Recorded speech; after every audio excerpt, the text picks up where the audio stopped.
انسانوں کے نام افزار رہا۔ انڈین انتخابات، مودی سرکار تیسری بار۔ ہمارے میڈیا میں بالعموم بی جے پی اور مودی جی کے سیاسی و انتخابی نیشنل ڈیموکریٹک الائنس کی واضح جیت کو جس طرح منفی پروپیگنڈے میں چھپایا یا دبایا جا رہا ہے، یہ طرز عمل کسی بھی طرح صحافتی دیانتداری کے زمرے میں نہیں آتا ہے۔ 543 کہ لوک سبھا ایوان میں حکومت سازی کے لیے 272 سیٹیں درکار ہیں اور مودی کی بی جے پی 37 جماعتی الائنس کے بالمقابل تنہا 240 نشستیں حاصل کرتے ہوئے سنگل لارجسٹ پارٹی کی حیثیت سے ابھری ہے، جبکہ اس کے سامنے راہل گاندھی کی کانگریس پارٹی 99 سے آگے نہیں بڑھ سکی۔ الائنس کے حوالے سے بھی جہاں حکمران اتحاد این ڈی اے نے 294 نشستیں جیتی ہیں، وہاں اپوزیشن اتحاد کی کل سیٹیں 232 ہیں۔ ایسے میں اپوزیشن کی حکمرانی یا مودی کے زوال کی باتیں بے معنی ہیں، جنہیں اب اپنے نعرے سب کا ساتھ سب کا وکاس پر بالفعل زیادہ توجہ دیتے ہوئے اٹل بہاری واجپئی جی کی سیاسی وزڈم اور بڑے پن کا مظاہرہ کرنا ہوگا۔ پرائم منسٹر مودی کی ضرورت سے زیادہ خود اعتمادی کو حقائق شناسی میں لانا ہوگا، بلند بانگ داموں سے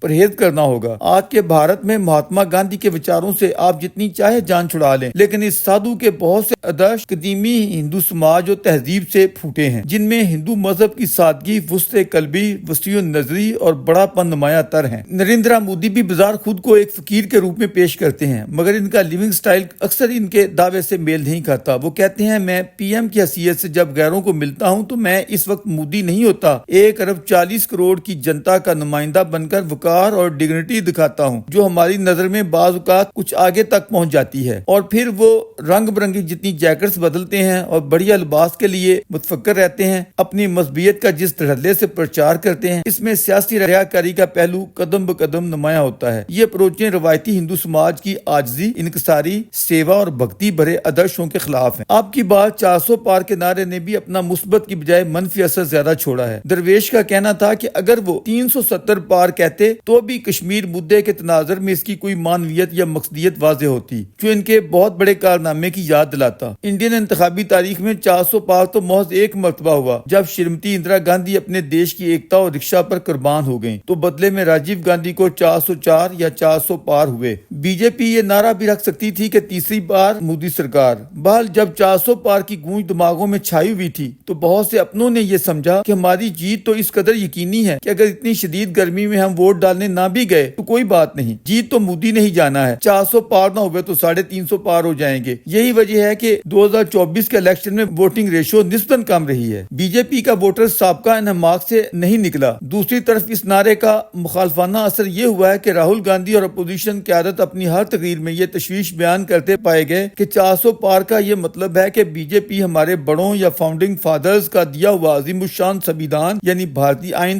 بدل ڈالے گی، جس میں اقلیتوں اور کمزور طبقات کو دیے گئے تحفظات ختم ہو جائیں گے۔ رام راجیہ یا ہندو راشٹریہ سے بچنے کے لیے تمام کمزور طبقات کو اٹھ کھڑے ہونا چاہیے، ورنہ بی جے پی اور نریندرا مودی کی آمریت قائم ہونے جا رہی ہے۔ دیکھا جائے تو کسان، جاٹوں، دلتوں اور مسلمانوں کے خدشات اس حوالے سے تحفظ یا بچاؤ کی خاطر اکٹھے ہو گئے اور علاقائی پارٹیوں نے بھی اپنا اثر دکھایا۔ پرائم منسٹر نریندرا مودی کو اس حوالے سے پھیلائے گئے خدشات کے مضمرات کا احساس و ادراک ہو چکا تھا اور انہوں نے اپنی الیکشن کمپین کے آخری مراحل میں اس حوالے سے خوب وضاحتیں کی۔ ہر جگہ یہ کہا کہ ہم سنویدھان یا آئین بدلنے کا کوئی ارادہ نہیں رکھتے، اور یہ بھی کہ ہم سیکولر ویلیوز کو بڑی اہمیت دیتے ہیں۔ مودی جی نے اس امر پر اصرار کیا کہ یہ حرکت تو کانگریس کرتی ہے جو دھرم کے نام پر فرقوں کی پہچان یا تقسیم کو نمایاں کرتی ہے، ہم تو سب کو ملا کر قومی ایکتا کی بات کرتے ہیں۔ اس سلسلے میں انہوں نے بار بار بابا صاحب امبیڈکر کا ریفرنس دیا، مگر وہ اپنے خلاف پھیلائے گئے راہل اور انڈی الائنس کے اس منفی پروپیگنڈے کا توڑ نہ کر سکے، جس کی کچھ نہ کچھ جھوٹی سچی بنیادیں بھی اپوزیشن کے پاس تھیں۔ ان جیسے تیسے خدشات کے کارن بھارتی جنتا نے اپنے پاپولر پردھان منتری کو تیسری بار دہلی کے اقتدار یا سنگھاسن پر بٹھاتے ہوئے سنویدھان یا آئین بدلنے کی شکتی ان سے لے لی۔ اب انہیں اپنے نعرے کی مطابقت میں بالفعل سب کو ساتھ لے کر چلنا ہوگا، اپنے اتحادیوں کے نخرے بھی اٹھانے ہوں گے، کابینہ میں عہدوں کی تقسیم سے لے کر راجیوں میں ان کی ترجیحات کا خیال رکھنا ہوگا۔ مہاراشٹر میں شیو سینا کا ہندوتوا کا ایجنڈا اگرچہ بی جے پی سے میل کھاتا ہے، لیکن اس کی حدت بی جے پی سے بھی کچھ زیادہ ہے۔ بال ٹھاکرے کے وچاروں سے کون واقف نہیں ہے؟ ان کے بچے اسی لگن کے ساتھ آگے بڑھیں گے۔ بہرحال ان کی 9 سیٹیں بی جے پی حکومت کے لیے ایک طرح سے ہم خیال اتحادیوں جیسی ہی ہوں گی۔ بہار میں نتیش کمار کی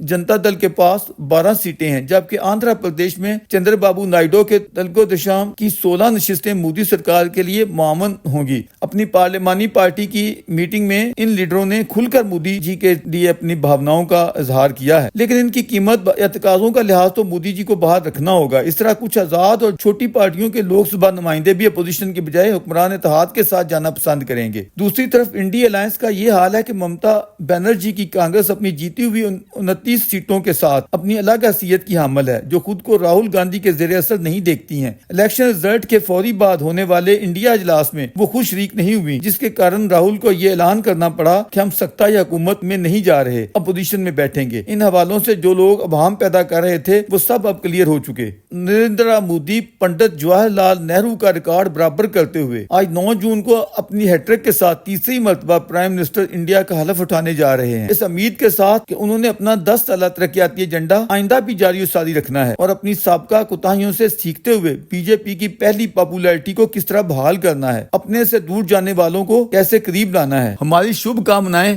وزیر اعظم ہند شری نریندر مودی جی کے لیے ہیں، اس امید کے ساتھ کہ وہ اپنا کھویا ہوا اعتماد اپنی جنتا کی مزید سیوا کرتے ہوئے بحال کر سکیں گے، عوامی دکھوں کو دور کریں گے اور اپنے آدرشوں کے عین مطابق بھارت کو دنیا کی تیسری بڑی اکانومی اور UN کی سلامتی کونسل میں مستقل سیٹ دلوا سکیں گے۔ پاکستان کی کمزور حکومت کو بھی چاہیے تھا کہ وہ نریندر مودی کو ان کی تیسری کامیابی پر شبھ کامنائیں بھیجتے ہوئے پہل کرتی اور ان کی تقریب حلف برداری میں اسی طرح شرکت کرتی جس طرح ماقبل نواز شریف نے کی تھی۔